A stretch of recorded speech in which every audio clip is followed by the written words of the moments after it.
Bonjour, je suis Catherine de Yoga en Live. Bienvenue dans cet épisode du podcast Rencontre avec des yogis de Yoga en Live. Aujourd'hui, je rencontre Stéphanie Arras.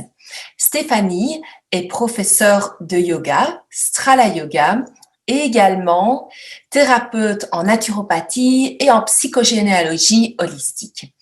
Elle nous raconte aujourd'hui son parcours, ses activités dans tous ces domaines. Voilà, je vous souhaite une agréable écoute. Bonjour Stéphanie. Bonjour Catherine.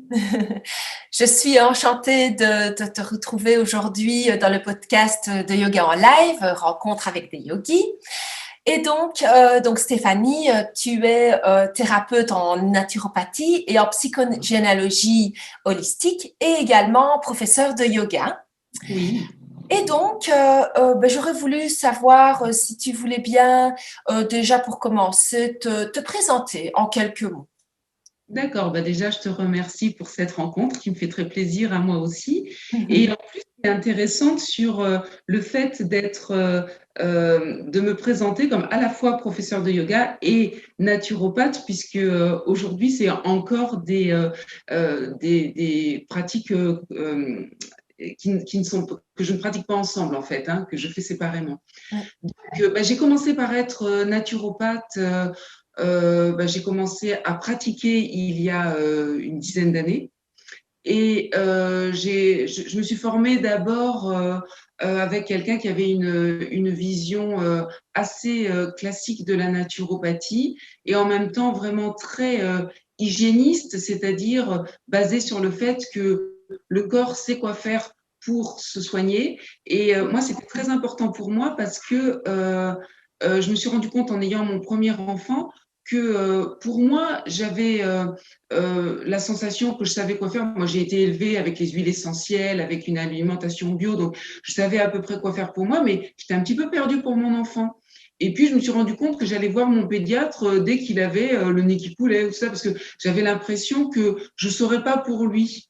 Puis au bout d'un moment, je me suis dit non, mais je ne vais pas continuer comme ça. Je n'avais pas cette sensation d'être perdue et de ne pas avoir des gestes. Il me semble que c'est naturel, en fait, de se soigner à la base. Et donc, je me suis petit à petit intéressée. Enfin, en fait, j'ai découvert la naturopathie et je connaissais pas du tout. Et je me suis dit, mais c'est exactement ça qui m'intéresse, c'est-à-dire l'alimentation, mais pas uniquement. Comment savoir s'alimenter naturellement? Parce que, en fait, certaines personnes le font naturellement. Et moi, j'avais un petit peu dérivé dans mon adolescence, quoi, malgré les bases, les bonnes bases que j'avais. J'étais partie vers une façon de me nourrir qui était que de la satisfaction, quoi. Alors, que de la satisfaction sur le moment, parce qu'après, ça n'allait pas du tout, en fait.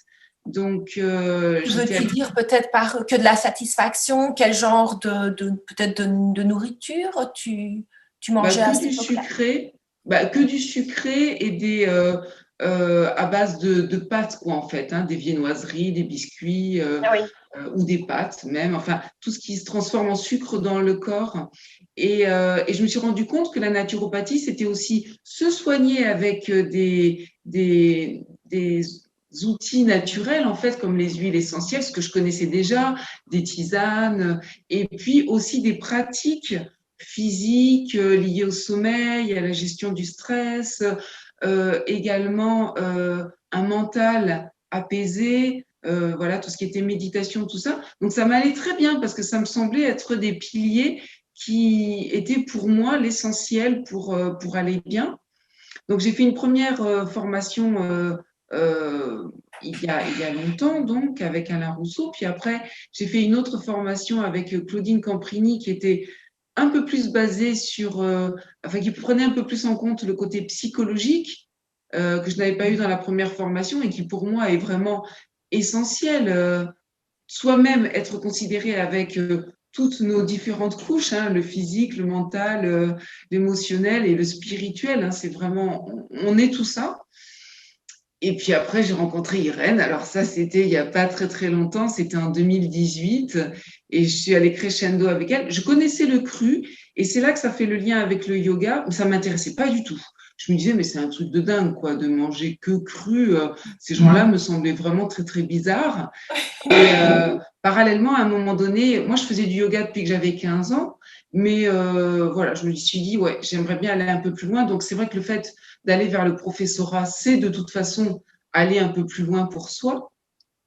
Et j'ai fait plusieurs formations, enfin, j'ai entamé plusieurs formations avant d'en trouver une qui me plaît vraiment, qui est une formation par une américaine qui s'appelle Tara Stiles. Ça s'appelle le Strala Yoga.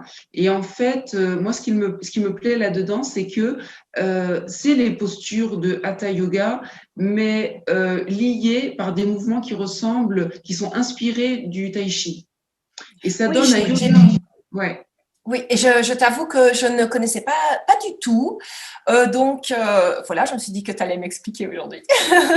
Oui, parce qu'en fait, c'est l'idée que, alors c'est un yoga en mouvement, mais tout en douceur. C'est l'idée que on va amener les personnes à sentir chaque mouvement et à passer en conscience d'un mouvement en un autre. Donc, on est vraiment le focus est vraiment dans le corps et dans le respect de notamment des articulations, de la respiration, mais sans donner une façon de le faire très précise. L'idée, c'est vraiment d'aller vers son ressenti. Alors, c'est pas du tout antagoniste avec les autres yogas, c'est simplement que le focus est sur autre chose, et sur sa sensation, en fait. Voilà. Et ça amène quelque chose de très souple, de très fluide, et qui ramène chacun à l'intérieur, là où souvent on est un peu dispersé à l'extérieur. C'est vrai que ça ramène chacun à l'intérieur. Voilà, moi j'ai des élèves qui adorent ce type de yoga parce qu'ils se sentent emmenés dans une histoire du début à la fin, en fait. Voilà, c'est un peu ça la sensation. Oui, mais je serais vraiment curieuse en fait de tenter une séance, de voir un peu la différence par rapport à ce que moi je fais, parce que de toute façon, je pense que chaque yoga, le but c'est quand même le même en fait en Oui, finalité, mais c'est intéressant je pense qu'on peut faire vraiment beaucoup de combinaisons oui, selon ce qu'on ressent et puis être comme toi tu l'as fait. Tu dis que tu as entamé différentes oui. formations, donc j'imagine différents styles, jusqu'à ce que tu tombes sur finalement ce qui te convient.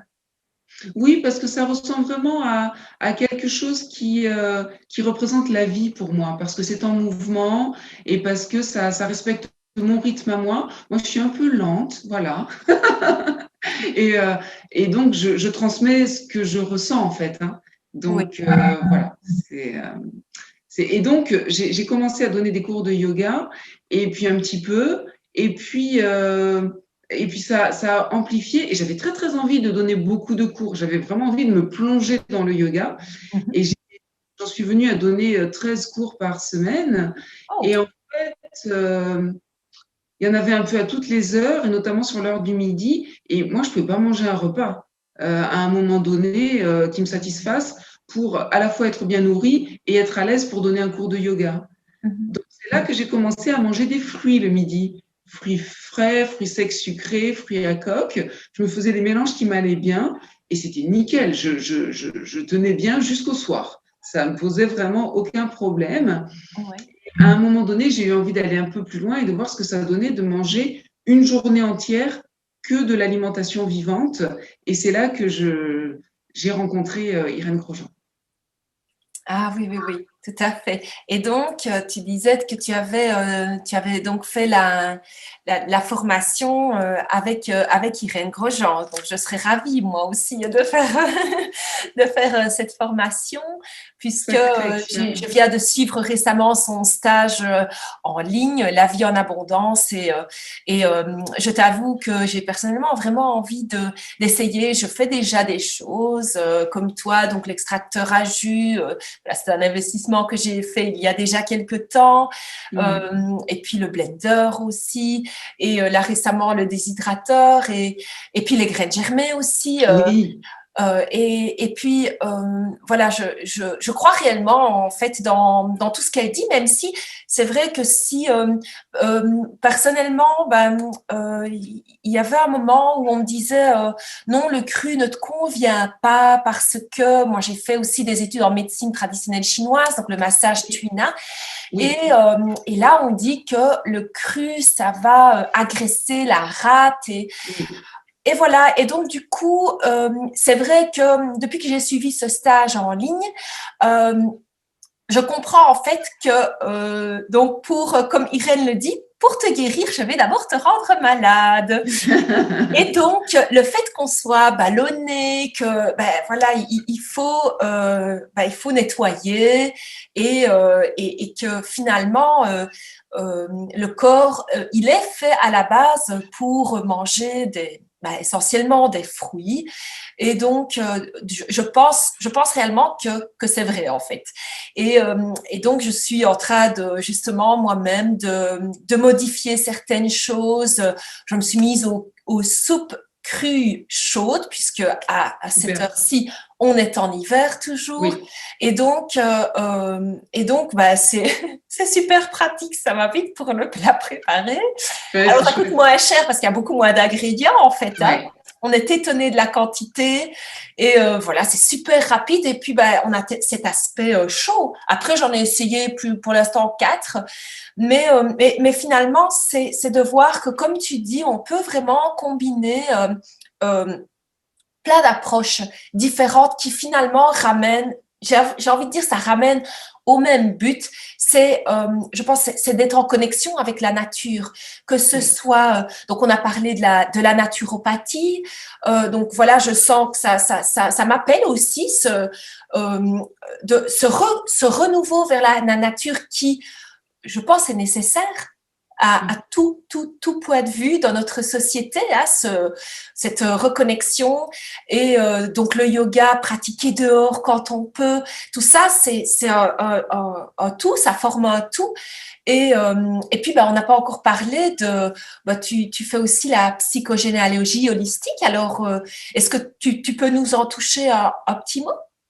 Oui, tout à fait. Alors, la psychogénéalogie, c'est vraiment très intéressant parce que ça vient chercher les émotions bloquées dans l'arbre généalogique. On Oui. part de quelque chose qu'on vit mal, d'une chose dont on a l'impression qu'elle se répète tout le temps, avoir la sensation de vivre quelque chose qui ne nous appartient pas, avoir la sensation d'être bloqué, de ne pas pouvoir avancer. Et en fait, on va remonter petit à petit on va déjà regarder dans ce qui s'est passé autour de sa naissance, parce que 2 ans, de 2 ans avant la conception jusqu'à ces 2 ans, en fait, on est programmé. Et c'est intéressant de voir ce qui s'est passé dans la famille déjà à ce moment-là, parce qu'on va porter des choses qui ont été nouées à ce moment-là, positives et négatives. Et après, on peut remonter en fonction de sa place, sa position dans la fratrie, et puis de ce qu'ont vécu nos parents, puis nos grands-parents. En fait, on peut vraiment remonter à des émotions, des choses qui n'ont pas été exprimées à un moment donné et dont on sait qu'elles ont été mal vécues. C'est-à-dire que on ne va pas se baser uniquement sur un fait, mais on va se baser sur un fait dont on sait qu'il a été mal vécu. Et parfois, même si on ne le sait pas parce que ça n'a pas été dit, on le voit bien à la façon dont les gens ont vécu. Au fait qu'ils n'en ont pas parlé, par exemple, alors que c'est quelque chose d'énorme, ou au fait qu'ils avaient une attitude dans la vie qui correspond à cette chose qui n'a pas été exprimée. Donc, en fait, en psychogénéalogie, on va aller faire remonter à la conscience ces choses-là et on va plus loin parce que on considère que ça ne suffit pas. Pour certaines personnes, ça peut suffire de faire remonter à la conscience. Et on va aller jusqu'à un acte symbolique qui va venir informer le cerveau. Déjà, c'est un acte, c'est une action qui fait que on donne à notre cerveau un nouvel éclairage, on le reprogramme. Oui, oui, oui, oui. Ah, mais c'est très intéressant. Donc, est-ce qu'on peut parler un peu un peu comme de l'hypnose ou pas du tout Alors, enfin, ça fonctionne pas comme l'hypnose parce que l'hypnose, on se met dans un état d'onde alpha en fait qui fait que on est entre le sommeil et l'éveil et on peut faire passer des choses à son subconscient, mais ça revient à ça. C'est-à-dire que par l'émotion et par le fait qu'on est touché par ce qui se dit pendant la consultation, en fait, on vient réinformer son cerveau. Et ça ne passe pas par le mental. Ok. Et le fait, qu'est-ce que par rapport aux personnes qui sont déjà venues te consulter, qu'est-ce que tu vois comme bienfait, comme transformation peut-être est-ce qu'on ne vient pas parfois un peu remuer enfin, il faut bien aller remuer, mais voilà, il y a des, enfin, comment on peut appeler des méthodes qui disent, bah, on va pas aller voir dans le passé, on repart du présent. Moi, je pense personnellement que on doit d'abord un peu aller débloquer. Voilà, le passé, je pense que c'est utile pour pouvoir avancer. Et donc, est-ce qu'il n'y a pas des personnes qui sont peut-être perturbées parce qu'on a été justement regardé dans le passé, peut-être des choses. On dit parfois que il y a des.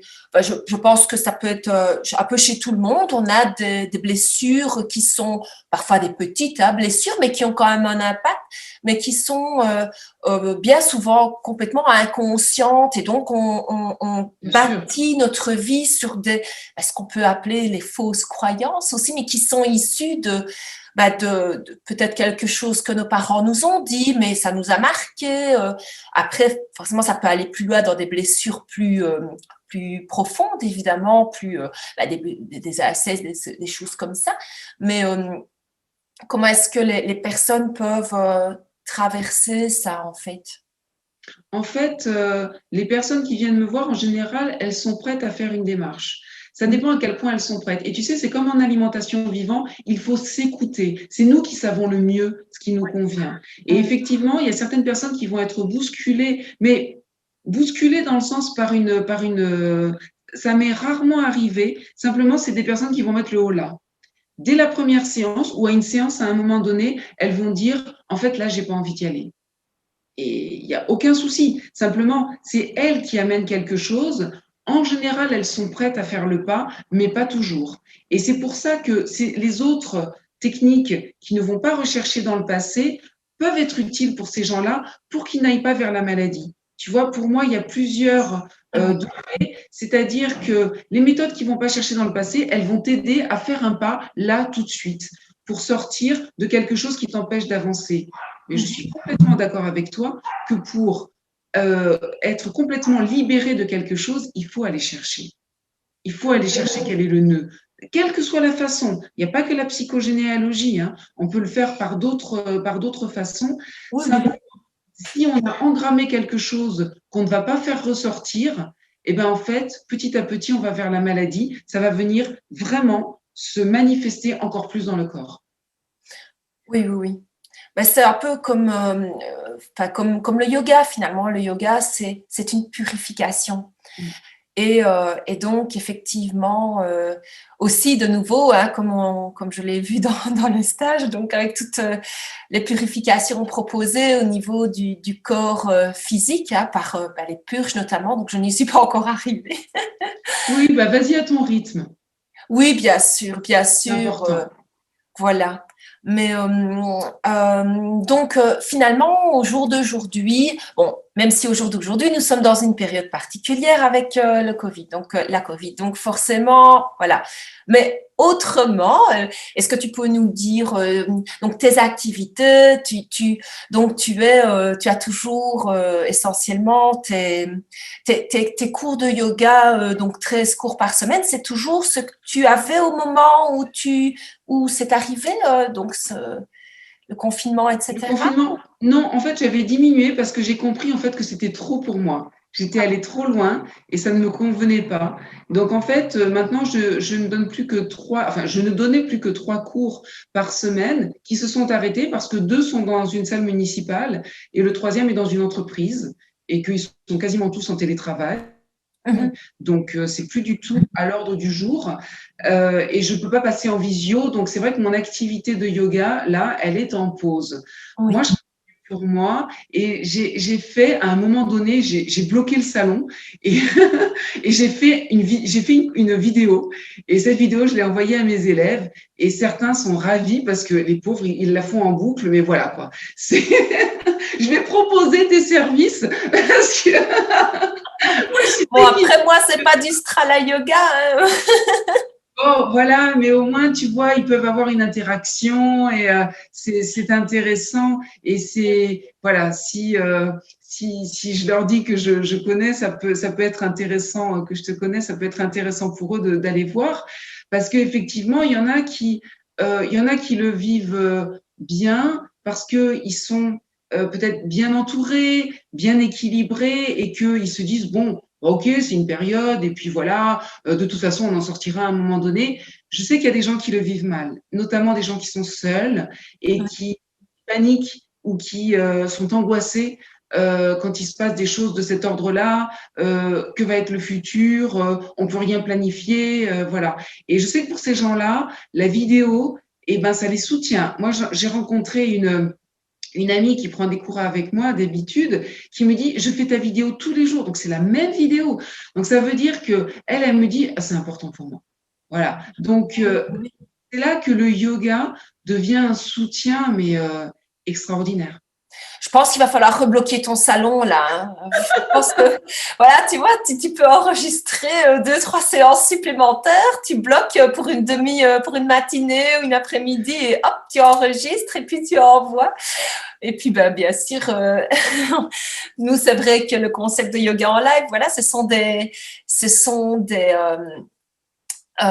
cours donc en direct, mais Oui, en visio. Et puis oui. voilà, on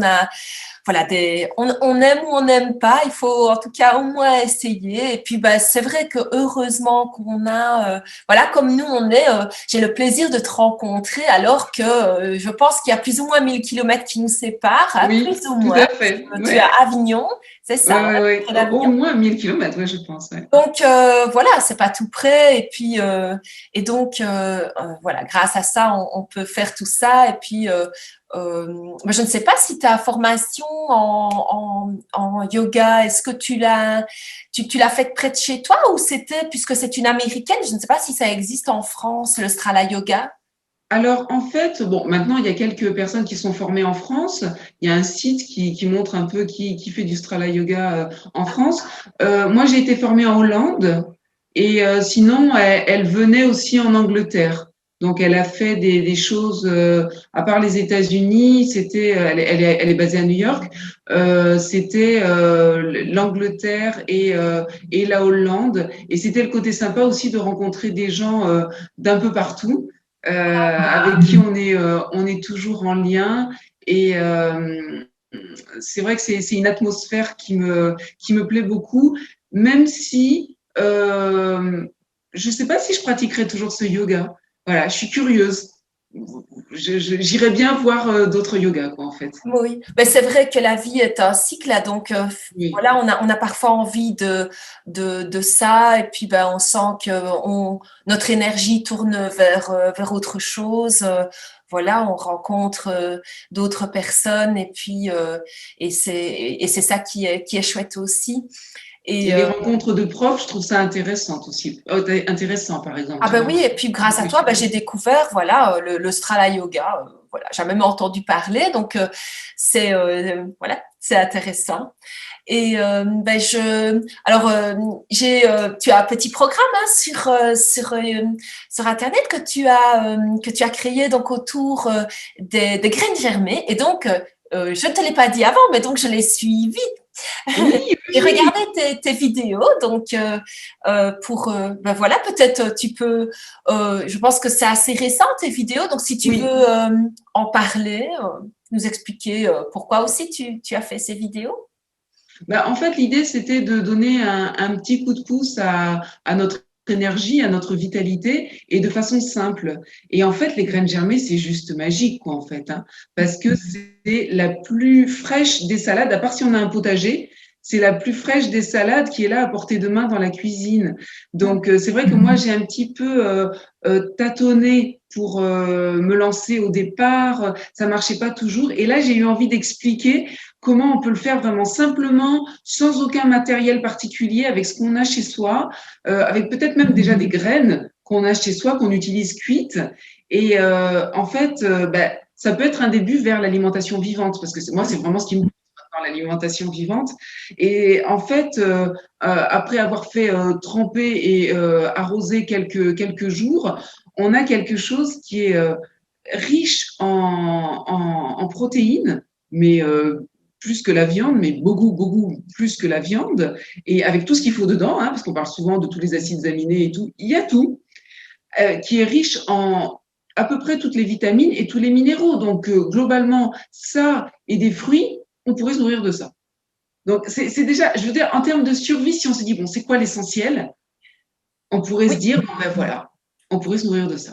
Tout à fait, je suis tout à fait d'accord avec toi. Là, j'ai ressorti mes graines germées parce qu'il y a des moments où j'abandonne un petit peu et voilà, j'avais un peu des soucis avec les graines à Ouais, mucilagineuse, oui, mucilagineuses. Donc là, j'ai réussi à faire le brocoli que je oui. n'arrivais pas à faire. Et Et donc, comment tu fais alors? Parce que je sais pas si j'en parle dans les vidéos, mais en général, il faut mettre 1/5 de graines mucilagineuses avec 4/5 de graines comme alfalfa qui ne sont pas mucilagineuses. ça, c'est vrai que dans les vidéos, j'ai vu ça du stage La vie en abondance. Et donc, mais après, là, j'avais fait le choix de faire que des graines de brocoli. Et donc, D'accord, finalement, ça a donné des jeunes pousses. Mais l'erreur que je faisais, c'était dans le bocal. Alors qu'en d'accord. réalité, ce sont des jeunes pousses. Donc, ça doit être, j'ai mis sur du terreau. Alors, Ah j'ai ben voilà, encore hésité à ça acheter le, absorbe. Ouais, ouais, génial. voilà. Mais après, j'hésite à faire l'investissement d'un germoir automatique.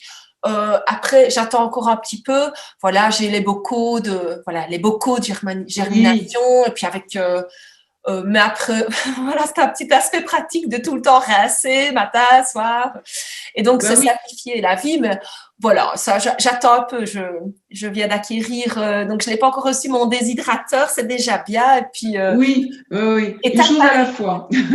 voilà, et puis aussi pour partager, parce que c'est important, euh, c'est une chose importante, la nutrition, comment est-ce qu'on se nourrit.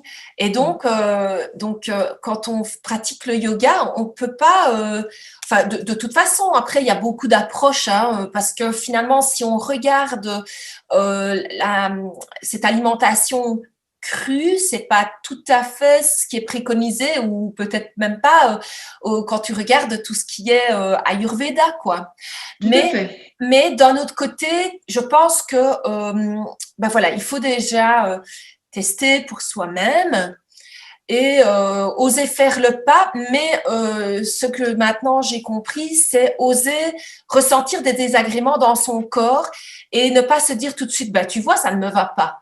Non, ce sont des réactions normales de détox et je pense que je peux tout à fait manger du cru. Simplement, il faut nettoyer le corps et j'ai envie d'aller vers cette expérience de le tester suffisamment longtemps et puis pour me dire ok non je sens que ça ne va pas ou ben oui parce que c'est vrai que comme tu dis c'est super pratique quand tu faisais tes 13 cours de yoga bah, tu prenais quelques fruits, quelques oléagineux, quelques fruits secs et voilà.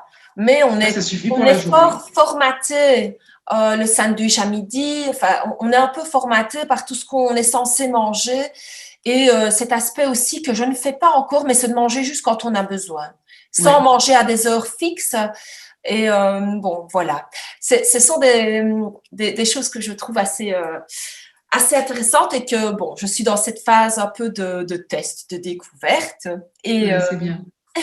et puis aussi, bah, peut-être te demander, est-ce que tu as des projets pour l'avenir parce que là, je suppose que, voilà, tu as à côté de tes cours de yoga, tu as tes consultations. Mm. Est-ce que tu as quelque chose que tu vois pour l'avenir un projet spécifique? Bah, là, pour l'instant, je viens de lancer un accompagnement sur 3 mois parce que je trouve ça intéressant. Moi-même, je me fais accompagner pour certaines choses et je trouve ça intéressant pour une transition alimentaire de se faire accompagner. Donc, je propose un accompagnement sur 3 mois avec 2 rencontres par mois pour petit à petit passer à une alimentation qui convient mieux à chacun, adaptée à chacun. Et je trouve ça important, effectivement, de s'écouter et de ne pas se faire de mal, hein, parce qu'effectivement, il y a des gens qui n'auront pas envie, pour X raisons, d'aller vers que du cru, et ça ne pose absolument aucun problème. Moi, j'ai envie d'amener les gens vers ce qui va leur faire du bien et parfois de leur faire découvrir, et eux-mêmes vont être étonnés. Et je pense notamment, tu parles de ta découverte, je pense notamment parfois de dire aux gens, vous avez faim le matin? Ils disent, ben non. Et je dis, ben, et si vous ne mangiez pas? Et c'est des trucs comme ça, mais voilà, ils disent, ah mais oui, mais je me suis toujours forcée à manger le matin parce qu'on m'a toujours dit que c'était super important. Voilà, donc je trouve ça c'est un exemple, mais je trouve ça vraiment important de prendre les gens là où ils en sont et puis de les accompagner. Voilà, pour arriver à le fait qu'ils se sentent mieux, que l'alimentation leur apporte quelque chose de positif et pas de négatif, quoi, en fait. Hein, c'est quand même super important. De formation, j'ai été contactée par un organisme de formation. Donc ça, c'est très bien. C'est un pas dans la formation. Et voilà, je vais voir, j'ai pas commencé, je vais voir comment ça se passe. Et sinon, je suis en train de faire quelque chose qui me tient vraiment à cœur. Je suis en formation avec une personne qui s'appelle Arnaud Rioux et qui est à la fois chaman et enseignant spirituel. Et je fais une formation qui s'appelle Congruence.